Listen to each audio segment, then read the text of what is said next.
Olá pessoal, tudo bem com vocês? Meu nome é João Paulo Macedo e eu ajudo motoristas de todo o Brasil a exercer o seu direito de defesa. Assinatura do agente no auto de infração versus a assinatura do requerente no recurso. A ausência de qual dessas assinaturas deve levar à invalidade daquele ato? Fica comigo, depois da vinheta a gente vai falar mais sobre isso.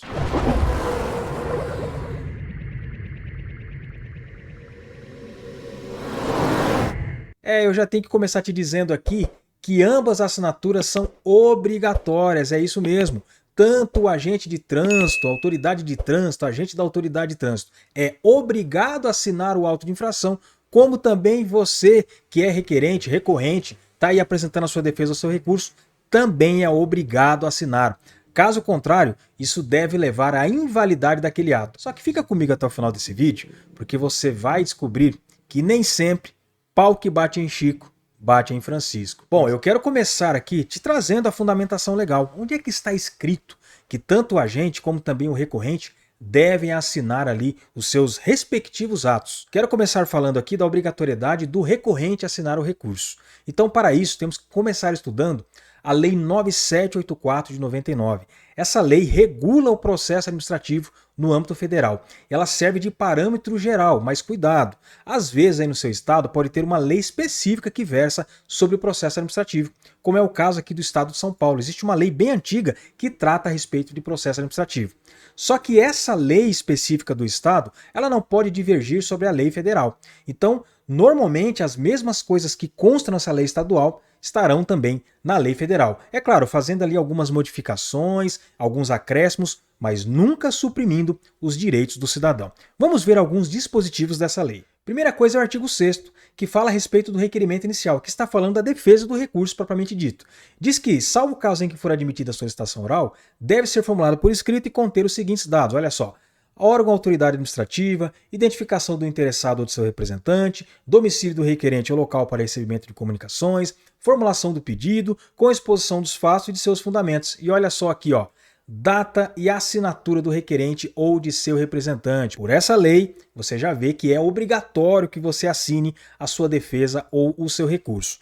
Porque daqui, ó, quando a gente avalia o artigo 63, diz que o recurso não será conhecido. Quando fala que não será conhecido, significa que ele nem será lido. Você pode ter feito o recurso mais lindo, mais bonito, mais fundamentado possível, juntar todos os documentos. Esqueceu de assinar, meu amigo, não vai ser nem conhecido. Embora aqui não esteja escrito expressamente que a ausência da assinatura deve levar ao seu não conhecimento. Vamos estudar aqui, olha só. Ele não vai ser conhecido se você apresentar fora do prazo, se você apresentar perante um órgão incompetente, era para o Detran, você protocolou na prefeitura. Se você apresentar porque não seja legitimado, por exemplo, você nomeou um procurador, não juntou procuração, a infração é de sua responsabilidade, que é condutor, mas quem está recorrendo é o proprietário, não vai ser conhecido. E se você apresentar após exaurida, ou seja, após encerrada a esfera administrativa. Mas preste atenção no que está dizendo aqui o parágrafo 2º desse artigo. Olha, diz que o não conhecimento do recurso não impede a administração de rever de ofício, ou seja, ali, ó, forma automática, sem nenhuma provocação, o ato ilegal, desde que não ocorrida a preclusão administrativa. Fiquem atentos nisso daqui, que vai ser bem importante para a reflexão que eu quero deixar aqui nesse vídeo. Baseado aqui nessa normativa, o Conselho Nacional de Trânsito, ele regulamentou a forma como devem ser enviadas as defesas e os recursos. E pelo menos até a data de gravação deste vídeo, a resolução que regulamenta esse tema é a resolução 900 de 2022. Vamos ver aqui alguns dispositivos dela. Primeiramente aqui, ó, o artigo 3º está quase que replicando que nós acabamos de ver na Lei 9784, dizendo que o requerimento de defesa prévia ou de recurso deverá ser apresentado por escrito, de forma legível, no prazo estabelecido, contendo no mínimo os seguintes dados: nome do órgão ou entidade de trânsito, nome e endereço completo com CEP, telefone, número do documento de identificação do requerente, da pessoa que está recorrendo, placa do veículo, número do auto de infração, exposição dos fatos, fundamentos legais ou documentos que comprovem a alegação, data do requerimento e, por último, olha só, a assinatura do requerente ou de seu representante legal. E logo na sequência, o artigo 4º diz quando que a defesa prévia ou recurso não serão conhecidos. Se for apresentado fora do prazo legal, não for comprovada a legitimidade, não houver a assinatura do recorrente ou de seu representante legal e, por último, não houver o pedido ou este for incompatível com a situação fática. Olha só, não houver assinatura. Esqueceu de assinar, meu amigo? Tua defesa ou teu recurso, ó, vai direto para o arquivo, nem vão dar a mínima, nem que tenha uma nulidade absoluta. João Paulo, mas você não acabou de falar no parágrafo 2º da Lei 9784, que diz que o não conhecimento do recurso não impede a administração de rever aquele ato legal? Na teoria é tudo lindo, deveria ser assim. Mas na prática, meus amigos, os órgãos de trânsito não obedecem isso daqui. Pegou teu recurso, pegou tua defesa, não tem assinatura, nem vão ler e vão mandar direto para o arquivo. Agora que você já viu onde consta a obrigatoriedade do requerente, do recorrente assinar a defesa ou recurso, agora eu vou te mostrar aonde está escrito que o agente de trânsito deve assinar o auto de infração. Cuidado, porque tem alguns profissionais que fazem confusão nisso daqui. Eu vou começar citando para vocês uma portaria da Secretaria Nacional de Trânsito, que é a portaria 354 de 2022.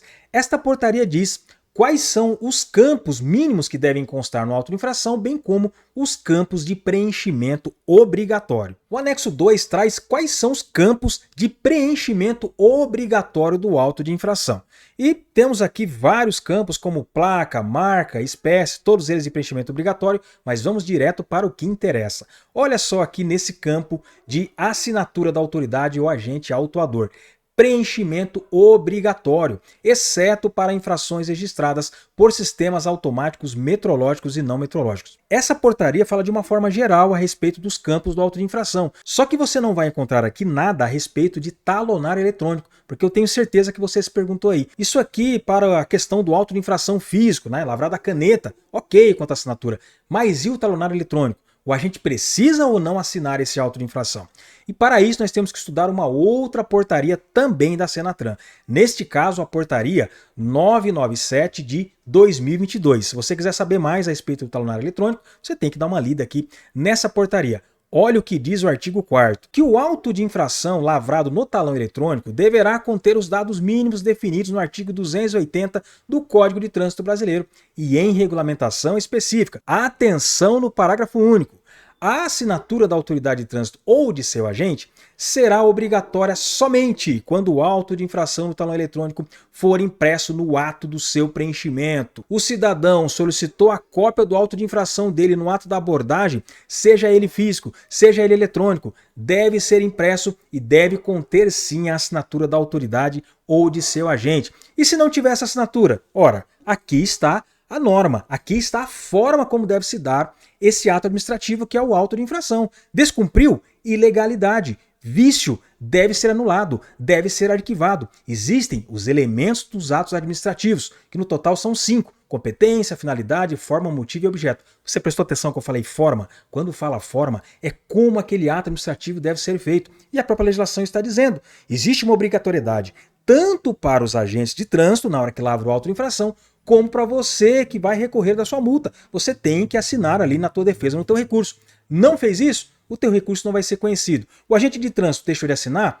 Em regra, pelo que está na lei, pelo princípio da legalidade, esse auto de infração deve ser arquivado, deve ser anulado. Pessoal, e por que eu disse que esse tema aqui acaba confundindo muita gente? Porque existe uma disposição na resolução do CONTRAN 918 que fala da aplicação de multas por infrações que o pessoal acaba imaginando que é diferente. Você vai entender melhor. Vamos dar uma olhada aqui na resolução 918. Aqui no artigo 3º está falando de quando constatada a infração pela autoridade ou por seu agente, deve ser lavrado o auto de infração. Existem as formas de lavratura do auto de infração, que pode ser por anotação em documento próprio, aqui nós podemos entender como o talonário físico, por registro em talão eletrônico e, por último, por registro em sistema eletrônico de processamento de dados quando a infração for comprovada por equipamento de detecção provido de registrador de imagem. E o que muita gente confunde é o que está aqui no parágrafo 2º, que diz que o órgão autuador, sempre que possível, deverá imprimir o auto de infração lavrado nas formas previstas nos incisos 2 e 3 do parágrafo 1º para início do processo administrativo previsto no capítulo 18 do CTB, sendo dispensada a assinatura da autoridade ou do seu agente. Cuidado, isso aqui não está falando da via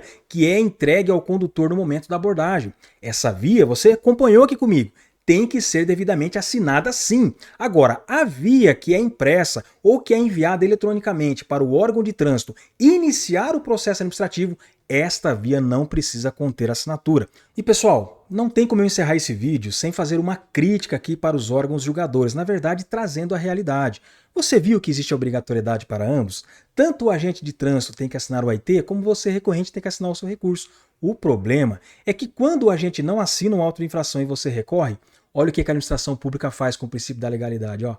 fecha os olhos e aí dá um jeito de convalidar aquele ato irregular. Costumam usar um princípio em latim chamado pars de nullité sans griffe, que significa não há nulidade sem prejuízo. Talvez a ausência de assinatura do agente não tenha causado nenhum prejuízo, né?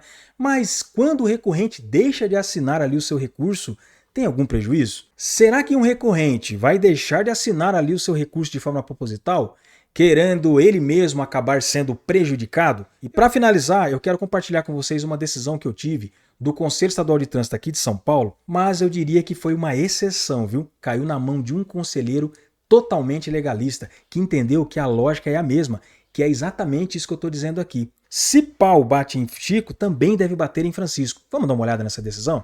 Olha só, essa infração foi do artigo 65A do CTB, recusar a fazer o teste do bafômetro. Olha o que o conselheiro relator, que foi o Carlos Domingos Crepaldi Júnior, disse. Justificativa do recurso. Trata-se de recurso em segunda instância contra a penalidade de multa de trânsito.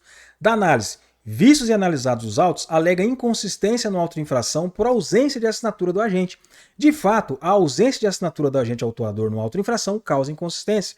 Trata-se da mesma lógica adotada para a análise dos recursos, o qual, se estiver apócrifo, ou seja, sem assinatura, não será conhecido.